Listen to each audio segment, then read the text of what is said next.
It is envisaged a new mental health bill will replace, reform and overhaul the Mental Health Act 2001. The bill contains over 140 sections and introduces for the first time a robust system of registration, regulation and inspection of all mental health services, including all community camps.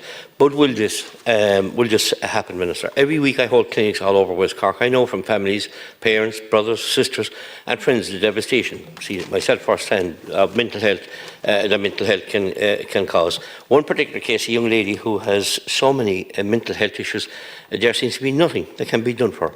She goes into hospital, a few days later she's back out, living on the streets, or sleeping in a coach, or sleeping in a car. Her family contacted me, myself and my team helped to get her a house. A few months later, she was back living on the street with no way of helping herself. She was again admitted to hospital, but yet again back on the streets with no help. The issues here is the revolving door. She goes into hospital and she's sent back out again with no help. Where does this leave her? Her family are at their wits' end. They cannot deal with her. She is in and out of my office on a regular basis, and there's only so much we can do to help. Mental health bill, Minister, must be better than what's there already, but this bill needs to be introduced immediately without delay. We need to invest in early intervention.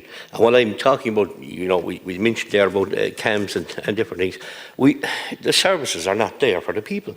So people are looking, we'll say, for autism services or ESD, access to CAMs. Like they're looking at, you're talking maybe 27 months. That's an astonishing wait for anybody. It's leading to savage mental health and stress on parents. And I feel for the parents. I've one constituent who's waiting 4 years.